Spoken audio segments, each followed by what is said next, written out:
Welcome to episode 3, The Perfect Design, with our first lady so far on the show, Omon Anenih.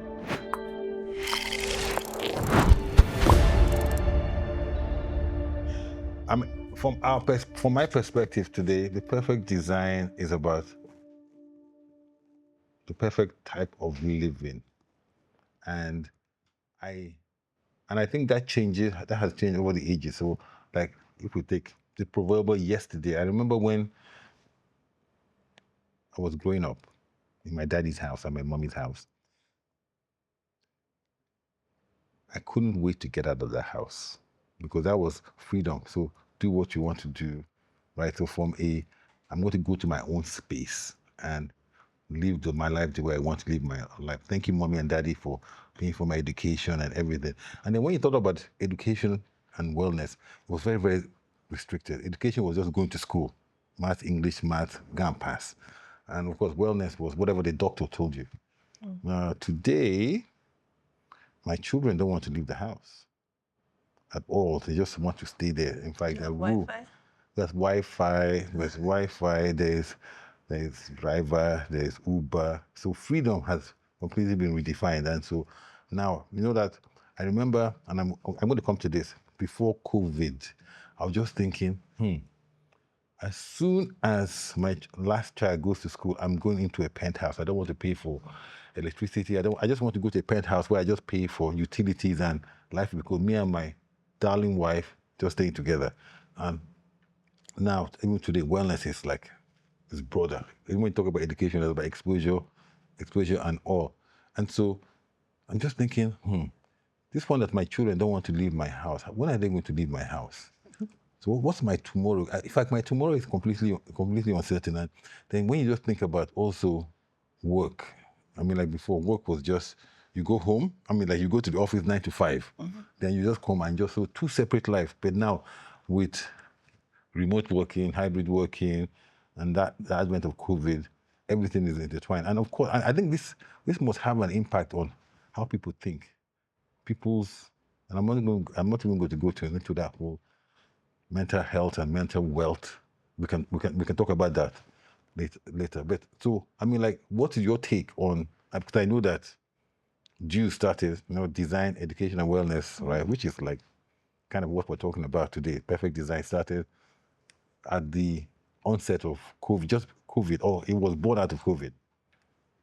Okay, what's the question? The question is like, so how was your yesterday, right? And how's today? How's today? So yesterday. So let's take him yesterday as like when, take your yesterday. I mean, your yesterday is different from my yesterday. Okay, so my yesterday, if we go back to growing up, was very controlled, right? Very controlled, and there was a lot about my life that was predetermined, right? And there was very limited choice, or at least that was my belief or perception, that I had very little choice. And I think that the beauty of design is by nature having choice, right? I thought I had to be a certain way. I thought I had to live a certain way. I thought I had to study a certain, go into a certain field, etc. So your life was designed for you. My life was designed for me. It was prescribed, right, for me.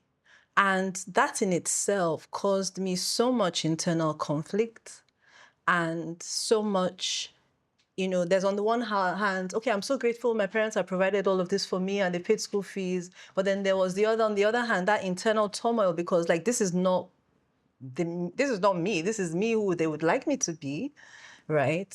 And for many, many years, I struggled with that. And again, thank you, mommy and daddy, because they did the best that they knew, right? But I find that my life in the last, let me say, maybe 10 years or thereabouts, has been about being very, very intentional and very, very deliberate, and also being very aware, self-aware, right, of Am I doing this because I want to? Am I doing this because I choose to? Am I doing this because it's authentic to me, right? And I find that when we revert back to who we are designed or created to be, and we make choices along those lines, we live a much happier, more fulfilled, more balanced life. My today, because whether we like it or not, we are products of our yesterday, right? So by today, there are still shadows of that, right? And there's, it's still an ongoing journey and intentional decision to choose to be the person that I want to be. My tomorrow, I have no idea. So I mean, like, I have no idea. And the question is, I mean, like, another question, like, I personally, I don't. I mean, my youth and the journeys that I have been on, I mean, are not one that most of them, I like, there's always a tension that I will prescribe for my children. But then again, if I didn't go through that journey, it would not, I would be a completely different person because you are your journey. And so some of the things that I have done, and it's very difficult to recreate those journeys because things have changed, especially for children, because I think we have more information and more information. So we're making the best decision today based on information we have. Based on the information we have. So I will, like I said, and I think we both agree, I love my parents because they took the best decisions based on the information they had in that time. 100%. And I think that's going to should be the normal going forward. We take the best decision. So I think one has to try and get as much information, better to be able quality, to make an informed and educated decision, right? So going back, so let's like Dew, like Dew. I mean, like Dew is interesting because I remember we talked about Dew, like during COVID, and like Dew has started, but it's now taking a life of its own. When I see what's happening in Dew, and just for everybody else, Dew is design, education, and wellness. And when you started, it was about designing the best you, right? And also education from the perspective of not just math, English, and science, but knowing more, like knowing more to do more, and also broadening wellness from nutritional, from mind, especially the mental aspect. So that journey, we're 5 years now, how has that journey been? Almost 5 years actually. Yeah. How has that journey been? And how does that help us? How does that help you? Does that help us? Or does that give us insights into how people are going to be thinking tomorrow, how people are going to be living the spaces, because you're still in the space business, and that whole wellness, because that whole, I want to be specific about wellness, because I think in the since I was born, we've seen wellness from a physical perspective. Now today, wellness is about mental health, and especially when you're living in a world where you have different types of generation. I think I call us the traumatized generation, because that whole mental wellness was, what's it called? The tougher you are, the more toughness brings the most out of you. But now we're looking at character building. But now people have like mental coaches, because mental strength is very, very important. I mean, so how? I mean, like, and you're in the thick of it, and that part of Jew's philosophy was to normalize a few things that were kind of taboo in our culture. Yeah. Okay, so I'll talk a little bit about how and why Dew started, right? And you're absolutely right. It was, so the design of the Dew Center as it is, right, or as it started, happened during lockdown. I found that I absolutely enjoyed lockdown. Yes. Right. I was very aware. Me and you too. I was very aware that a lot of people struggled. But I enjoyed lockdown because okay, go on. Yes. I was very aware that a lot of people struggled. I was aware that a lot of people had a very difficult time mentally, emotionally, had difficult, challenges with the physical spaces that they found themselves confined in.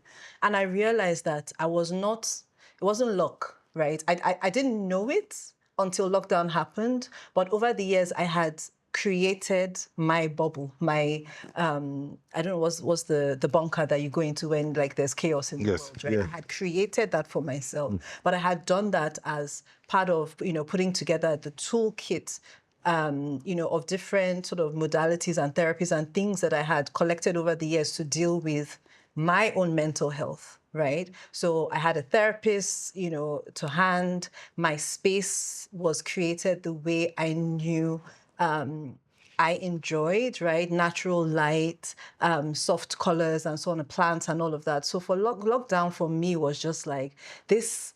Bob, I just went into hibernation, right? And, the tools like therapy, like yoga, aromatherapy, all of those things, I already had them to hand. And they really saw me through the most difficult days and weeks of lockdown.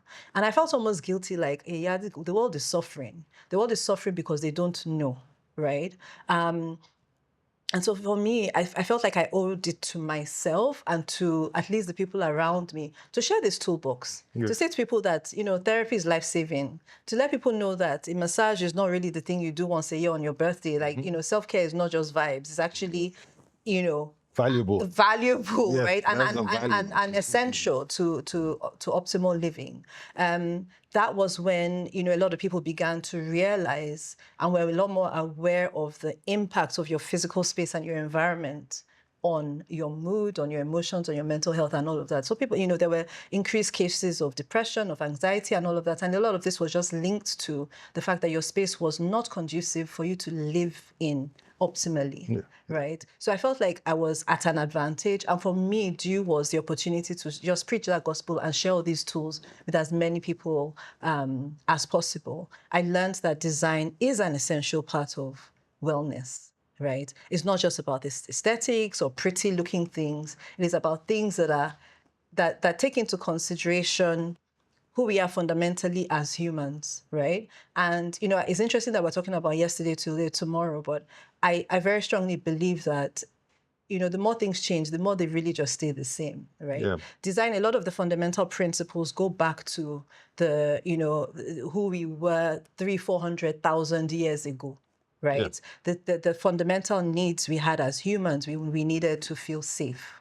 We needed to have contact with nature, so biophilia, things like that. We needed shelter. So those basic needs still are very relevant to design principles today when it comes to wellness. Yeah. It's a space immediately feels better when you have a view of outdoors or access to some sort of natural light. And if you can't, by all means, a potted plant, like some connection with nature. You're going to feel better if you have ventilation, all of those things. And they're caveman living, right? So you can do all the fancy, expensive Italian things all you like, but if you haven't ticked off those fundamental wellness design principles, then your space is just going to be fine, but you're not going to feel good in it. So I feel like for me now, design and wellness are, they go hand in hand. And where the education comes in is about not just doing things because it's prescribed, not just doing things because somebody has ordered you to, but is the understanding the why, right? And when you have more information about the why and the self-awareness, what works for me, what colors make me feel at rest, what colors stimulate me, what colors trigger me, what textures trigger me. When there's a better understanding of the why, then you're better able and equipped and empowered to make those, daily choices, those choices moment by moment, to live, by design, to live your optimal and best life. When I think about COVID, I think it's so like, when I think about COVID and I think about, okay, the negative, that clearly there was the negative aspect, losing life. But I think it was a moment globally and even locally here in Nigeria where we paused and gave, especially lockdown, and there was global lockdown where people reevaluated. And it is almost biblical.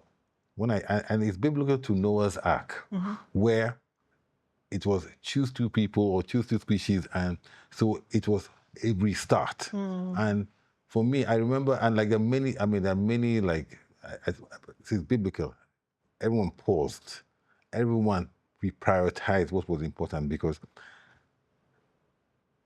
you now thought about your health, because it's like, especially when the message was those who have potential health issues are the ones who are most probably likely to die. So suddenly health and wellness now becomes a priority, which it wasn't before, because it was all about enjoying life, making money, and living life. But now it's like, the wealthiest person are actually the healthiest, the healthiest people. And then just looking at those, I remember, like I said earlier, that, once my kids go, I'm going to move into a penthouse. But suddenly, because you're living at home, you can't move out, that garden, that space now becomes premium. And what was aesthetic before now becomes a functional space, right? So like what we thought was aesthetic now becomes functional. And now, and after COVID, what we're beginning to see is now, what is premium space is like, you have a restaurant, you have a space, or like a recreational space, and they have outdoors. Before, outdoors was just like, where you put the AC out. Where you put the AC, but now you're looking at the design of the place so that people have a choice. And of course, global warming, like we've seen that it's been cold in Lagos. In fact, I remember like 3 months ago, it was actually colder in Lagos than it was actually in the UK. And so that outdoor and that coolness now becomes a premium. So I mean, like, I think there's change is happening, and like, I don't know if people are appreciating how that change is affecting how people are living, because I mean, like, like even work, my day-to-day work now is about balancing between, okay, am I going to go to work, or am I not going to go to work? Who's supposed to come to the office? Why should they come to the office? Because human beings are social animals, so you also need some social interaction. Absolutely. Especially if you're doing team bonding. And then there's the economic aspect of it all right? So you're paying for this space. You're only using it 3 times a week. What about the energy? How you use the energy? Like, how you optimize the energy? And so it's like, what is the perfect design when I look at it from myself, the other people that I have to interact with every single day, from a family perspective, from the work life, and from that whole sustainability of like, can I continue to do this forever? Am I going to? Why don't I just work from home? Because like, I'm saving space. But then again, human beings, if you don't work together, how do you create that? How do you create that team? We are social beings. Yeah, and we are designed to interact. We are designed to socialize, and there is definitely I mean, that is definitely an aspect of wellness, right? Just that interaction and being around other humans. But again, we're also designed to retreat sometimes, right? And have alone time and all of that. And I mean, you talked earlier about how work was very, defined before, and you'd go to an office, a place of work, you'd come back, and home is home, right? And yes, a lot has changed. Where now, there's, now the option to do hybrid or remote work or whatever. But again, remembering that fundamentally, our brains are not as developed as the world. Our brains are not changing as fast as the world is changing and developing, right? So our brains still need that separation, right? So even if you're not getting up and going away to an office, then a lot of I guess the beauty of design is that recognizing your fundamental needs and the way we are designed as humans and the way we operate optimally as humans, even if you're within a confined 4 square meter, 4x4 room, it is still important to your wellness that you zone that space. So even if I'm not going away to work, right, ideally, I need to get up off this rest place, even if it's just literally that corner, that is my work space, and that is my recreation. Like, if you even literally tried it within a week, you're working from home all the time, but that just movement from one zone to another also impacts your productivity and and your optimal wellness. So we're different, but we are not really, really, really, really I think it's more different. complicated than that too. Let me tell you why I think it's complicated. Because yes, you have that design, then you now have, so you and I are talking right now. We can relate. We can relate because we have kind of the same background. I think like we grew up in the same context. Yeah. But we're living in a world now where we have 3 or 4 generations active. So we have Y, Z, even Alpha. So we have Y, Z, Alpha. My daughter, Chidera is Alpha. Then I have X. I Gen Y. At this one I Gen X, and so then my mom is baby boom, baby boomers, and everyone's all influential, right? And then I have 5 generations of people I'm interacting with, right? And for me to interact and efficiently, is like you have to keep changing based on who you're talking to, and understanding. So that education. So like for me, I like to even call it. I think it's either education or exposure, because especially if you're talking to people, you have to understand their context. So I understand I kind of understand your context, so like it's easier because we're the same. But then when you are now connecting with somebody else, where my interpretation of mental health is completely different from theirs, right? Yeah. And so I can't say you're too sensitive, because sensitivity really from my relearning means that you have to be sensitive. Do you imagine pain? So if you couldn't feel pain, that's dangerous, because you can put your hand in fire. I'm just born. So that's that physical aspect of sensitivity.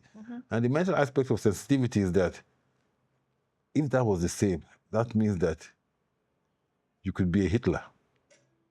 Nothing matters. It doesn't matter, because this is the objective. Oh, a few people died. Oh, shit happens. Yeah. Right? And so that aspect, as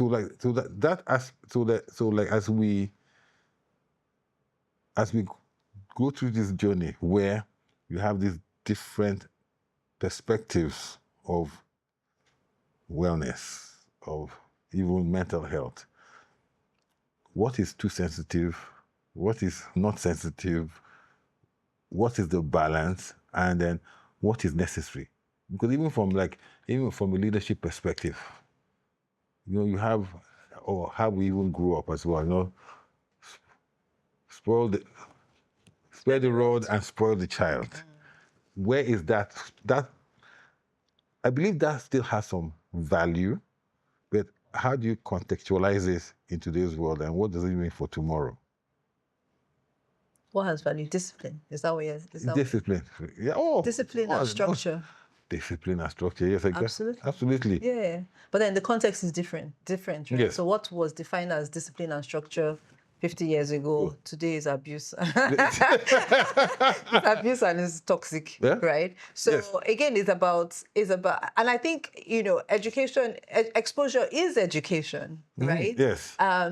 Self-awareness is important. Empathy is also just as important, and a level of emotional intelligence and understanding that my level of sensitivity is not necessarily yours, right? And so if we're going to function in a society and we're going to thrive as social beings that interact, we have to be considerate of each other. But I don't know, that's a gray area, and I'm not really sure I should say. I know. But I feel like if there's freedom in boundaries. Yes. Right. And so if I've clearly, understood myself, and I've clearly understood what my boundaries are, and somehow being me doesn't allow you to be you, then maybe there needs to be a conversation around maybe we don't share so much space together. So do you think our parents were a bit tougher because they thought the world out there was tough? So they were preparing you to be able to thrive in a world of toughness. While today, because information is more accessible, and we can access our children easily by communication, FaceTime, or friends and friends, FaceTime, phone calls are accessible. Because I remember when I was young, when I was in school, I spoke to I didn't even speak to my parents. I just it was per avion. Those email, letter. And I was so that communication was twice in 3 months. Because, of course, as children, we're not going to send, they'll send you a letter, and then when you had time, the teachers will force you to write letters to your back to your parents. So is that whole, okay, I can access my children, I can see their results, or etc. So that's made it much easier. I don't necessarily think so, right? I think that technology is a tool, Yes. Right. And whether you use it or not is still down to your own personal choice, right? Your own personal choice, your own your upbringing, your background, your beliefs, and all of that, right? There's still parents who have a mobile phone in their hands and don't call their children. So it's not really about necessarily the access. It's about your parenting style, or perhaps the parenting style of the parents who raised you too, right? So I don't know that, technology by itself makes for better connection or better parenting. You still have to pick up the phone. Is it because you were born in an era where you were not born in an era where you were born in an era, a period where technology was an option. To today, it's a necessity. So, in design, right? Let's go back to design. Design. Can you say today, like, you know what?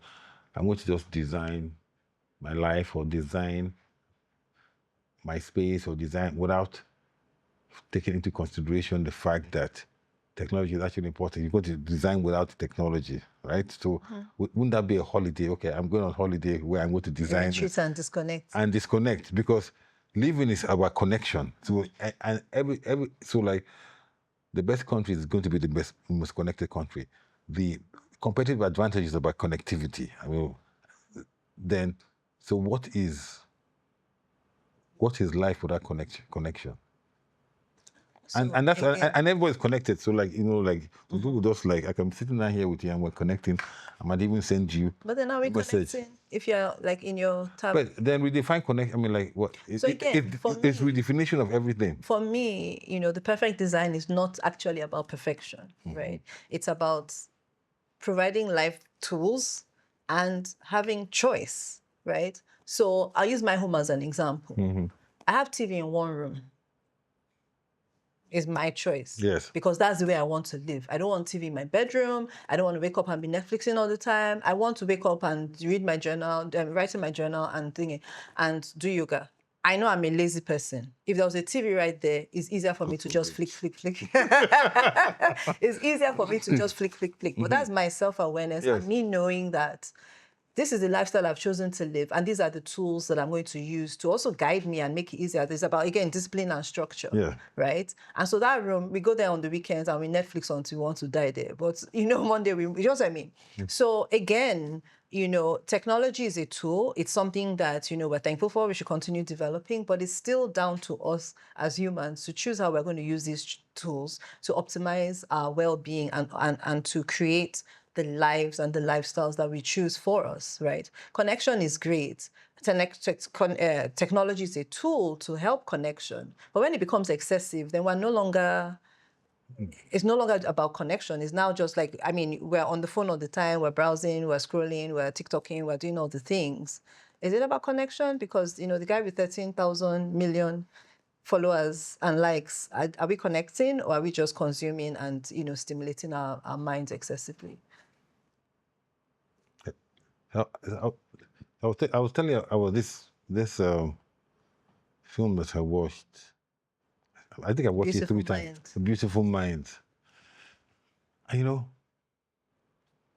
what I was just thinking about it, and like, so when I think of perfect design, I think of a beautiful mind. And like now, as I think back to that film and I think about the title, A Beautiful Mind, right? And it could mean, from different perspectives. Like a beautiful mind, as in what? Very colorful. Well, like this is a mathematical genius that thought that he was working for the FBI and he lived 2 separate worlds, and then he was put on drugs and everything. And so, and then at the end of it all, he, through painful journey, he now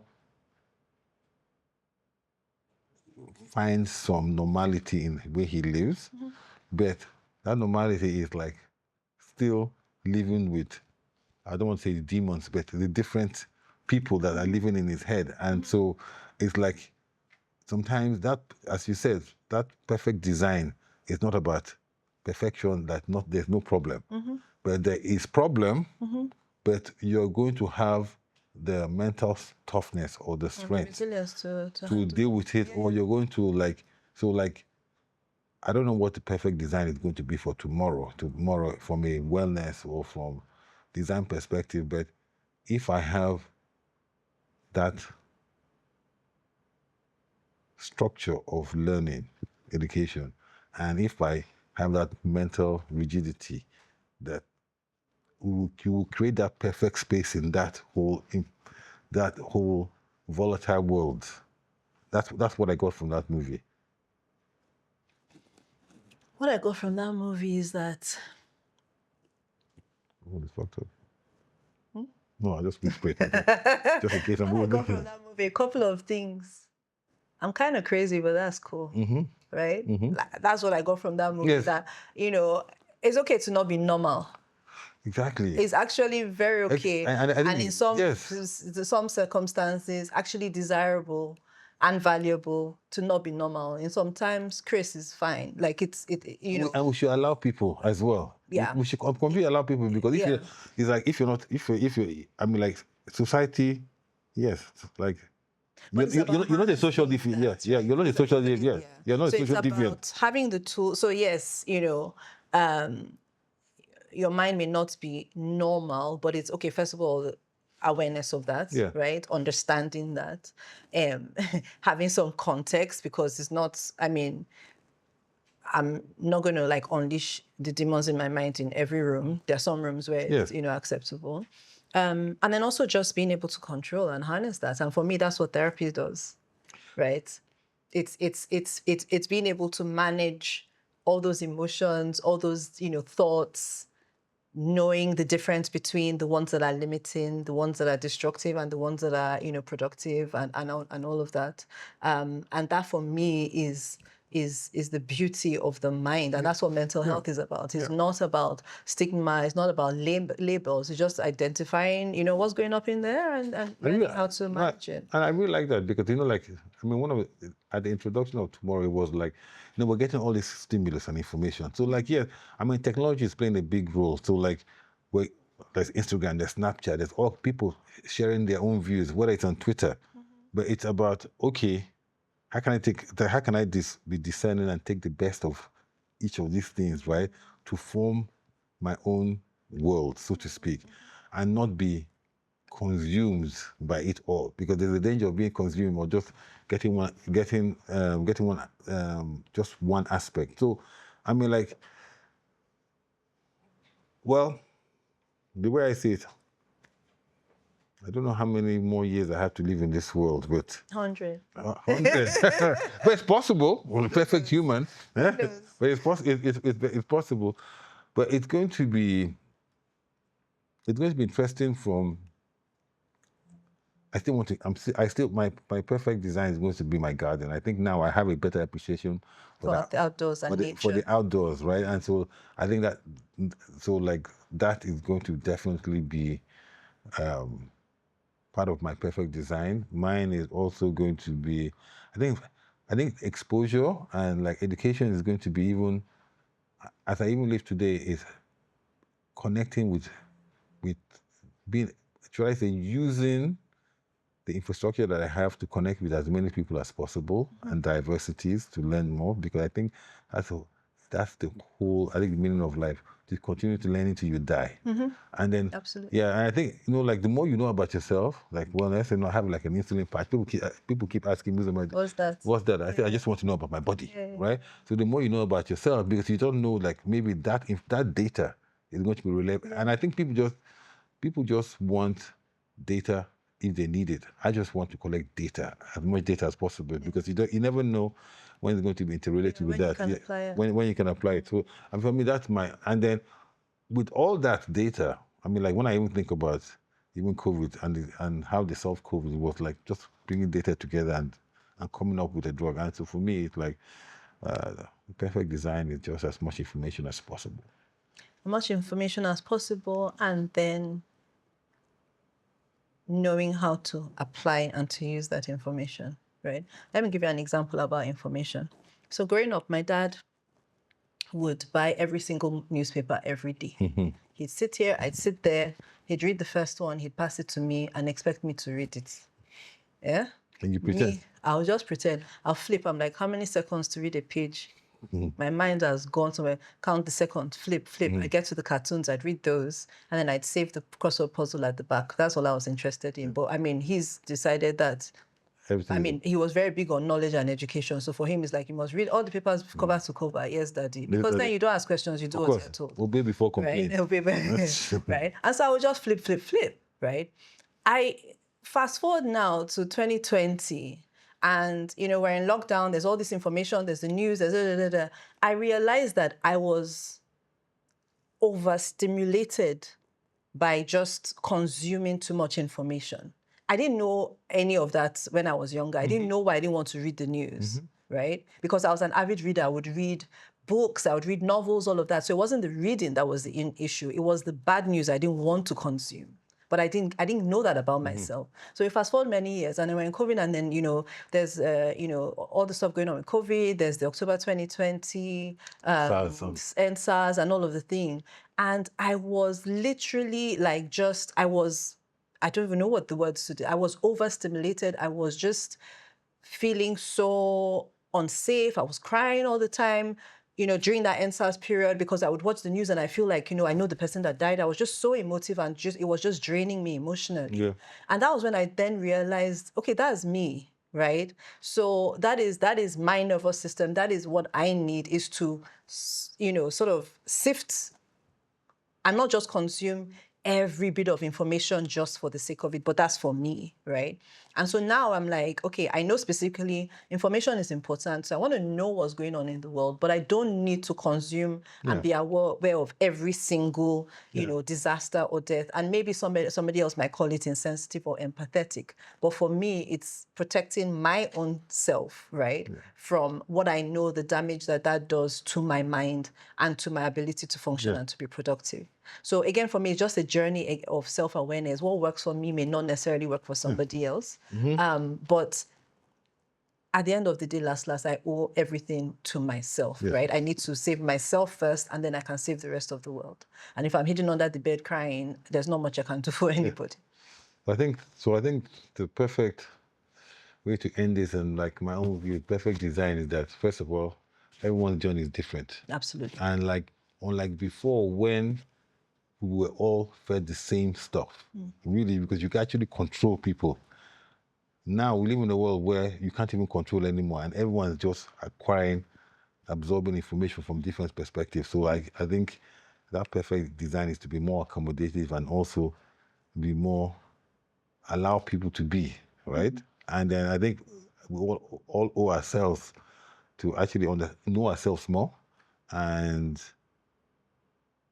just balance everything. Because I think everything is about balance, right? And it goes back to that old adage, too much of everything is bad for you. Oh, absolutely. So regardless of what tomorrow is going to be, don't consume too much of everything. Yeah. Even if it's water, like literally. Yes, exactly, like water, especially water. All right, Omon, thank you very much. That has been a very stimulating conversation. I really don't know what the perfect design is going to be for tomorrow, but we shall see tomorrow. Over and out.